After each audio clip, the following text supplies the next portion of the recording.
In this episode of the Slow County Real Estate Podcast with Hal Swayze, the team fields questions on renting versus buying in a tight market where it can be difficult to do both. Questions on building a home versus buying an existing home, the mortgage landscape as it pertains to recent banking situations, and a little clarification on the 1031 exchange. Now, part 2 of the Slow County Real Estate Podcast with Hal Swayze in a live recording, March 13th from Milestone Tavern in Slow. Here's your host, James Bueno. Ladies and gentlemen, it is our second live recorded podcast. Is that what you call it? Everybody, let's give everybody a hand, make some noise. Yes, I like the inserted clapping there. You have the Mr. can Kingman. laughing in there? Yeah, you're not supposed to know awesome. about that. Come on. Yeah, well, You can tell I fooled you the obvious. first time. No, can you tell did that not. is not You real. did not. I like it. Hal Swayze, you're still here. How you doing, sir? Good. I'm fine. I've been eating and drinking. I'm perfect.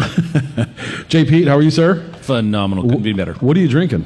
Me? This is water.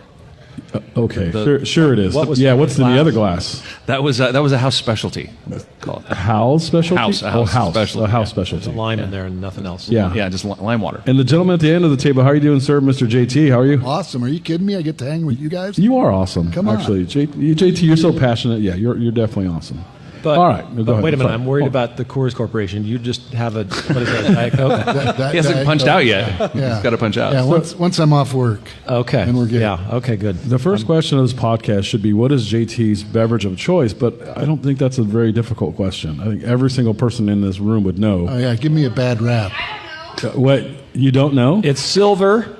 And it's bullet shaped. It's in a can. Coors Light. You got to watch your Trivia. calorie intake. You know what I mean? The correct first answer. So since you gave the first answer, you're going to get, I'd say it's fair, you give the first question. So why don't you make your way on up to the microphone and introduce yourself, everybody. Give her a round of applause.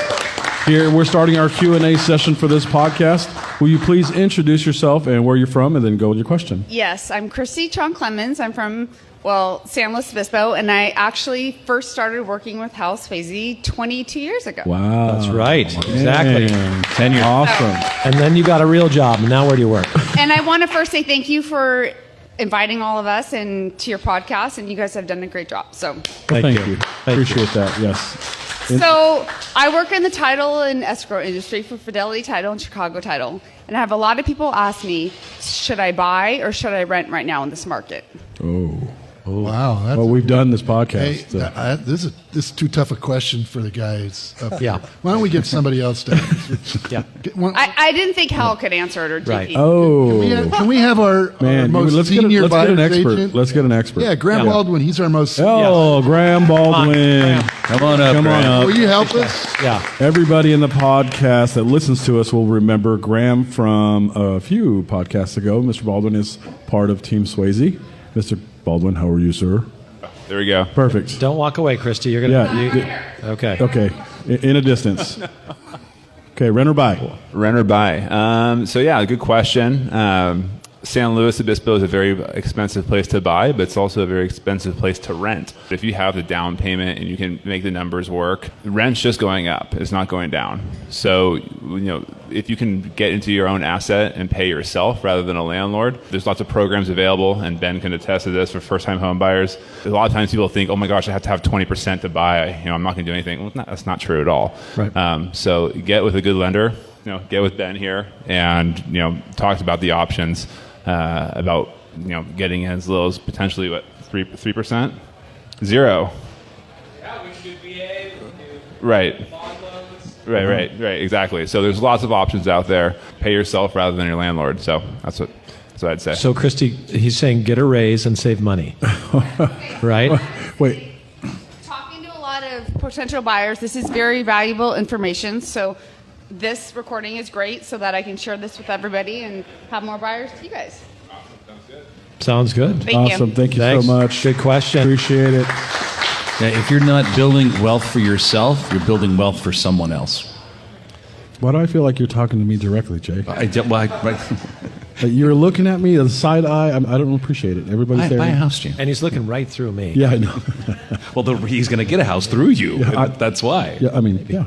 Can I add to that too? Yeah, please do. Because it's interesting. We were talking about this today. I was talking to a builder client of ours, and I was going, "Hey, is it gotten any cheaper or anything to build something these days?" And he goes, "Well, it just depends. Like, okay, so maybe steel's a little more expensive now, but lumber's less. So overall, just the cost to build something." I don't know many times when it's really gone down, and maybe some of our great home inspectors can comment on that. It just seems to get more and more expensive. So if you look at a house as a place to live, which you should, but also as an investment, it's like some of these great people that buy companies buy things for less than the sum of their parts. So you're buying something below replacement cost, right? To replace what it is you're buying is very difficult. It's $400 or $500 a square foot to build a house. That's if you have the land for free. Or you're doing it by yourself, but it's super expensive. So when you buy here, even though it's tough to get in, as Graham said, you're buying something that you could not replace by trying to build it. You're going to be upside down. And John, you built a house, but yeah, you used to be able to occasionally buy a piece of land, build a house, and have instant equity. Oh, yeah. There was a time when building your own house was economically a good decision. Yeah. And I can tell you from experience that building a house in the last few years was not a good money decision. It was a good life decision for us. But thank God for the market in this county that most years has appreciation in home values, because when we moved in our house in 18 that we started building in 16, we were probably upside down in the house $200,000, meaning we spent $200,000 more than we could have sold it for in that moment. Yep. Or bought something. But thankfully now we have tons of equity because of appreciation in the marketplace. And you got a great house. You got a great house. Yeah. Ben Lerner, I just want to add to that debate on the buy versus rent. Even if it's close in payment between buy versus rent, when you buy, you're locking in that payment. If you're renting, as we all know, I was just talking to one of our audience members here, Nick Southern, and when my beautiful wife and I were in college 26 years ago, our last year we splurged in San Luis Obispo and got a studio, and it was ridiculous. It was $450 a month for our standalone studio. Every month? Every month. Wow. It was ridiculous. So when you buy a home, you lock in that payment. You also have tax advantages on the interest that you pay. Could be other advantages as well. And even if it's slightly higher, it still makes sense to buy. Our solar guy that we talked to was talking about when putting in the solar system, it allows you to freeze your utility expense. And I like that expression. When you buy and you lock in a 30-year mortgage, which, you're freezing your housing costs. That's right. Thank you, Ben. Yeah. Well done. So one of the things that when Ben helped my son buy a house up in Seattle, Dawn and I flew up there a month or so later to see it for the first time, and we sat around the kitchen table talking about money. And the kids were kind of fearful of this huge payment that they had to make every month. And so I said, well, let's take a look at your pay stubs. And so we looked at the pay stubs, and we kind of calculated what their taxes be for the year, and we reduced their withholdings by $500 a month on just the federal side because there's no state income tax up there. So to Ben's point, with these guys, it was $500 a month in their pocket, which made that payment a little bit easier.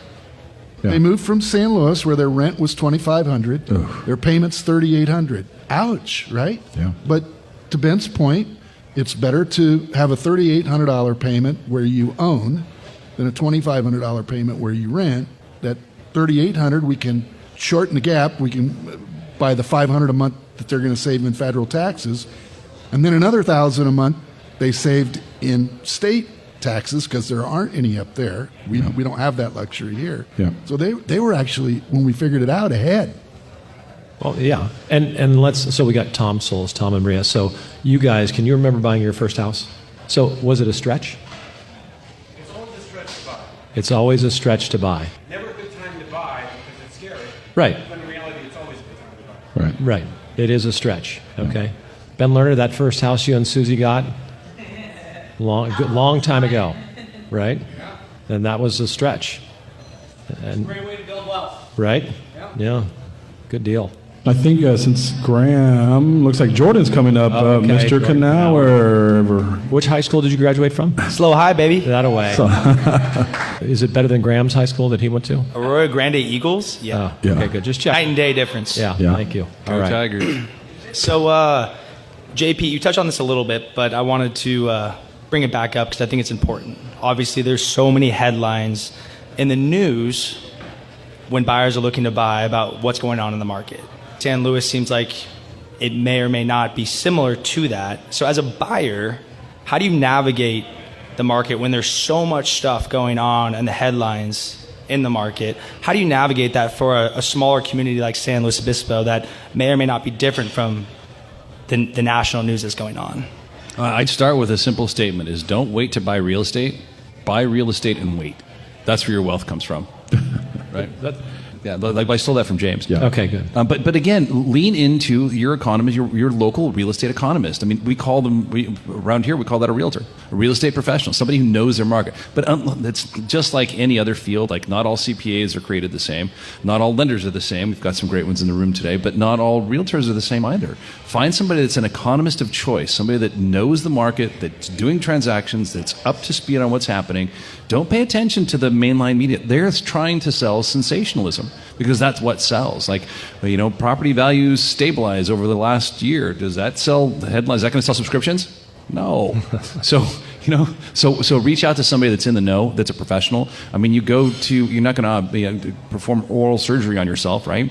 Don't pretend to know the market, and don't rely on aggregators that are marketing companies collecting data to turn around and get you as a client to sell you to someone else.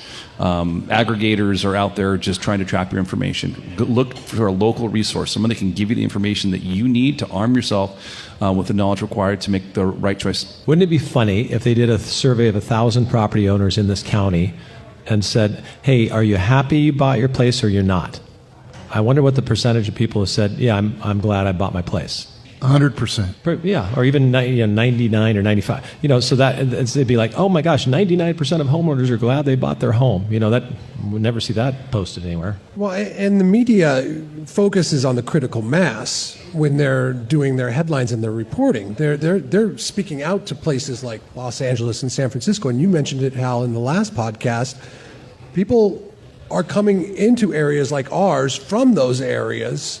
So there's going to be a vacuum there, and where are they filling up? They're filling up here. So I don't think those major national headlines, they have anything to do with this area. Well, but even still, I think anybody that has bought a home for the most part, unless something weird happened, in most places, and they've stayed there 8 or 10 years, they're glad they did. They got memories, they got, financially, it makes a difference. So it applies even more so here, though. So yes, yeah, for sure. And I do have one more question. Shoot. So obviously there are so many agents in every different area, wherever anyone's looking to buy. My main question is, what are some of the top questions that especially first-time home buyers, but also other buyers in general, should be asking their real estate agent that they're talking to, so that that buyer ends up working with someone that's actually going to take care of them? It's not just the first person they met, but it's someone that's actually going to take care of their needs. How do you navigate that as well as a buyer? I would just say it's like any other process. I mean, some people go online and find people that way. They've got good track records or history. Ask around, ask for references, referrals, and then things like time in the business, experience. What's their specialty? What are they, good at? Somebody asked me about commercial real estate. I said, I'm not your person, but I know someone who is. So you guys have done this. What would you say? I would say it's not the questions that you ask, but the questions that are asked of you. Find a realtor that cares enough to find out what your needs are to help fulfill those needs. So it's not the questions you ask, but the ones that are being asked to you. God, that was my answer. That was a really good answer. Super deep, yeah. Jeez, take my answer from me. You're killing me. That wasn't. You weren't going to say that. It was just. There are three things that I think when you're talking to a potential buyer, the three questions that if I were an agent I'd probably ask. And the first one would be, where do you want to buy? And start driving around neighborhoods and identify the areas where you'd want to live. And the second thing I'd say is, do you have a lender? And have you already been working with a lender? And then the third one, I'd say pick an agent. But I'd probably put those in reverse order. I'd say pick the real estate agent first, because the real estate agent can help you do the other two. We have great relationship with lenders. It's why Ben's here tonight. Right. But when you find that lender the trusted local lender that we know their word is good, and they get you pre-qualified, pre-approved, pre-underwritten for your loan, we know darn well we're ready to go. I have a Awesome. Oh, yeah. Go ahead. Drop, You got to go to the drop front the mic. mic. No. Does anybody know what James does to save money? I want to know how far along are you in your Envelopes? Envelopes, yeah. Because my wife, she heard that Did she- on the podcast. Did she listen to it? Yes, Yeah. and she. I and listened she to her start- radio show, too. She started. she started bugging me about it. She's like, "We got to do what James is doing. We got to It do what works. James is doing." Have you stuck with it? Explain for everybody. That Just say yes, James. Yeah. If you get 100 envelopes, Ben, take note. You get 100 envelopes. You label them 1 to 100. Every morning, you pull one, and whatever that number is, you put that amount of money in that envelope. In dollars For- or pesos? Well, I mean, whatever you decide. 20, okay. Your pesos, So- since you're in Mexico. Yeah. So 20, I'd put in So 20, you see, $20. pull number 20, you put 20, you pull number 90 every day. Does anybody know what you'll have after 100 days? At least $100. Okay, I'm not going to say JT? that. He was late. No pocket Ben, change. you're late turning in your math homework. JT, how much will you have? Well, you gave us the answer a few weeks ago, $5,000. $5,000. How to save $5,000 in 100 days. 100 days, $5,000. Jordan, you should try it. So one day one day you could be putting $98 in, the other day you could be putting $3 in. But if you pull one envelope every day for 100 days, that's $5,000. And then there's your down payment, and you can go see a Grammy realtor, and then Ben and get a loan and buy a house. Team Swayze. Perfect. There we go. There you go. Well done. Great idea. Yeah, or you can do it. You can do 1 to 1,000, JT, if you want. If you would, you'd have a lot of money. Yeah. I think you'd have $500,000. Is that how much? It would be more than 100. I'm with you, 1,000 Ben. days. 1,000 days. $25,000. Nick's counting. You counting, Nick? 50? Anybody? What's the average? All right, let's move on to. Does anybody have? We have different. Absolutely. Come on up to the microphone. Let's. Got more questions. Let's. If you could please introduce yourself and let us know where you're from.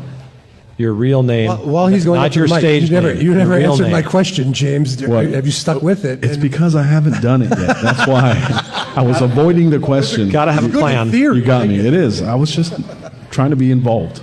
All right, my name is Yeah. Tom Souls, and my wife and I moved to San Luis Obispo 12 years ago. All right, Tom. Yeah. And Maria. Good decision. From Orange County, so no regrets. Yeah. So the question is, we have a pretty good sized property. We live in Rolling Hills, Yep. which is, everything's an acre. So the question is, do we build a second house on our acre, or do we buy a property somewhere and use that as a rental? What you were saying is it's expensive to build. The land is already free. We have to put another septic tank in. We have to do leach lines. We have to do all the building permits and all the baloney that goes with that. Or do you buy a separate piece of property? Do you see what I mean? And Yeah. that's always conflicting. We go back and forth because everybody in our neighborhood seems to be building. Right. So I don't know. Well, one thing I would say, do you mind having a tenant in your yard? I don't care about that. Good. Too much. So, Yeah. But So that's not going to be an issue for you, because No. for some people it might be, and you got an Yeah. acre, so I get it. yeah. Have you figured out how big an ADU you would build and how much it might cost?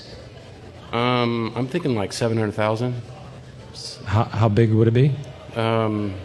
It depends. Like it's 1,200 square feet, from what I understand. They extended the size. Right. Living space, 1,200 square feet Okay. of living space. So Mark Adams is here. Mark's a phenomenal appraiser. So Mark, do you know, like, to build an ADU, and we talk about values when we do this, like, did one. It was $320,000 to build, to build. $320,000 to build. Yep. It was really nice. Quartz countertop, a little bit better appliances. But you just talked to the answer to the question already. It's like rent. It only goes up. Once you buy, you establish your fixed cost. You're done. Once you pick a point in time building each unit, that cost is never going to go down. And as a piece of property, by the time you buy it all in and try to develop it, it's going to cost you a lot more than the cost to develop it. I think if you did the math, you would see that. Yeah. So what Mark was saying, so 320,000, and how big was that ADU? 1,200. Oh, okay. But then he'd put a septic tank in, so you're going to add So Jordan can do the math. He's been building some places. So what you're saying is it's better for us to build something on our land than it is to buy something else somewhere else? I think you would find that. I think you'd have a greater rate of return on that ADU you put up on. Yeah. So what's that 1,200 square foot ADU going to rent for? 2 bedroom, right? 2 bath, probably. Well, a lot of them are doing 3-bedroom, 2-bath now. Okay. Yeah, I mean, you'd be $3,000. 3,000. So for 320, rounded up for the septic and the leach field, 400,000, and then you can make $3,000 a month on that. We're going to have a hard time finding a property out there around here for you that would have that kind of return. But there was a time when it was better to buy something separate, right? Wasn't there a time a few years ago when things were... Well, I think it's just easier now to build on your property. I mean, that used to be way more onerous, the restrictions, I think. I mean, we're happy to go sell you another piece of property, but I would do it on my own property. Oh. Yeah. All right. Thank yeah, you. I think that's right. I mean, Ben's nodding his head, yeah. The math works. I think 30 years from now, you'd be glad you did whichever. Yeah. Good statement. I mean, who's not done well that's kept a piece of property in this county for 30 years? Yeah, I don't know of everybody. anybody who didn't do exceptionally well. Right. In fact, you talk about building wealth, that's how you do it. Right. Yeah. Buy it and keep it. Right. So here's one question that came up. So the Silicon Valley Bank was put under conservatorship by the FDIC because they didn't have enough assets. So what is that going to mean like when you have something like that happen, or if it happens a little bit more for real estate or mortgages? In essence, the short answer is nothing. Okay. The reason why is that the government stepped in within a matter of 48 hours. The government came in and shored up the depositors on the banks. They've made it clear after this weekend that they're not going to let depositors, consumers like us, Right. get into danger regardless of what the insurance limits are on depository accounts. So I think from a short answer is everybody can sleep well. Like John was saying earlier, this is a great economy and it's a great country and we protect our citizens. Right. And our government kind of made that clear this weekend. From a mortgage standpoint, I gave the anecdote earlier. I think actually Jay in the earlier podcast was referencing Barry Habib. Barry made a great reference, a great analogy earlier today about what the feds have been doing to interest rates. And that was the economy was sick in the sense of inflation. And it would be like a doctor, what the feds have done, it would be like a doctor giving medicine to a patient, then 5 minutes later giving medicine to the patient again, 5 minutes later giving medicine to the patient again, 5 minutes later giving medicine to the patient again. Right. That patient's going to overdose. Right. The doctor didn't give the patient any time to see if the medicine was working.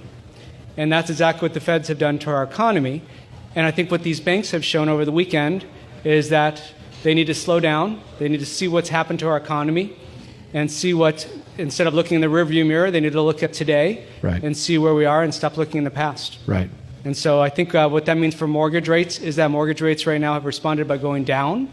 We will have lower rates this year, and it's not a matter of if, it's how quickly it's happening. Okay, good. So I wonder if we'll ever see a headline that says with the bank failing was good news. Probably won't read that in the San Francisco Chronicle. Not at all. Yeah, who knows what's going to happen to these when we have these kind of wild events like that. So thanks for sharing. Ben. Thank That's you. awesome. Appreciate it. Good. Yes. Okay, do we have one last question? Any more? Anybody want to step up? Okay. Mr. Baldwin. It's okay that you were from Rio Grande High School. This is for J. Pete. It's a 1031 question. I get this a lot from buyers, so just curious, and it might be a simple question to answer, but like-kind property, and anyways, there seems to be confusion around it, so could you clarify that, please? Sure. When it comes to real property, the IRS and the state of California, because the state follows the Fed's guidelines here, is very, very broad. What qualifies as like kind is property held primarily for use and trade of business and or for investment purposes. Oftentimes it's easier to talk about what doesn't qualify. Your primary residence, that usually doesn't qualify, with few exceptions.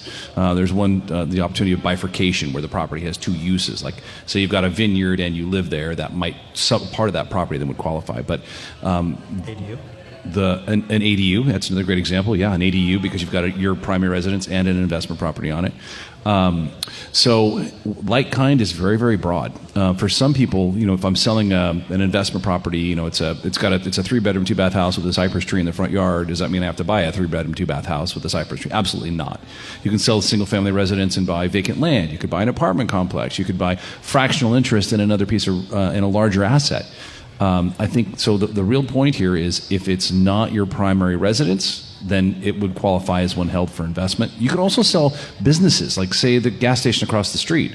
Like that, the person is owning, working in that business. It's their establishment. They're selling the business with the land. They can do a 1031 exchange on the land. Now, the fixtures, furniture, equipment, the inventory, all those things are personal property, not exchangeable. But the real property could be. So they could sell that gas station and buy a single-family residence that they have the intent to hold for investment purposes. It might be an estate planning tool. Like maybe that's where they want to retire, and that's one of the great vehicles I think that the 1031 exchange can really provide for people that see it as that a great estate planning tool. Hope that helps. Thanks. Yeah. Good question. Yeah. Ben, you got a follow-up question? I just wanted to add, it's little known, but you can do a 1031 exchange from an investment property to a second home. So in 2008, the IRS published 2008-16, which clearly states if you're using the home for it's a dwelling unit in quotations here. A dwelling unit has bedroom, bath, cooking facility that you can spend no more than 10% of the time that you rent the property out, or 2 weeks, whichever is more. So I can spend 2 weeks a year in the property. I also have to show 2 weeks a year worth of income, and if I don't do that, then it's disqualified, and I have to keep it in use for that for 2 full 12-month periods of time. So roughly 2 years. If I'm renting it out 300 days a year, I can spend a month there. Most people are using this as an opportunity to buy into, again, there will be second home in the future, and they're vacationing in it for 2 weeks a year. Then they convert it after that 2-year hold. You really want to make sure you're talking to your CPA, though, about what you can and can't do, the use, and how do you qualify the use, what happens with the income. All those things are crucial. At some point in time after that 2-year period, if conversion then becomes your second home or your primary residence, you could do that. But I always push people back to their CPA and or their legal counsel to make sure that they're crossing all their T's and dotting all their I's. Well said, Jay. I was thinking the same thing. Yeah. I can see it, guys. I know exactly what I was about to say, but thank you. I right appreciate you stepping that. Ladies and gentlemen, thank you so much for being here. Let's give these guys a round of applause for all this great information. Great audience. Thank you so much. This has been a super successful This has been our best audience ever, by the way. Yes, you guys are great. Our only our audience best one, yeah. Everybody, thank you so much. Hopefully everybody listens. Tell your friends, tell your peers, tell all your coworkers. Listen to the podcast. We give some good info. So thank you again. Appreciate it. 5-star reviews, please. Yes. We'll see you guys. Thank you for listening to the How Swayze podcast. Be sure to subscribe and rate this podcast. It comes out every Monday, so check for it in your feed for the latest information on the San Luis Obispo County market.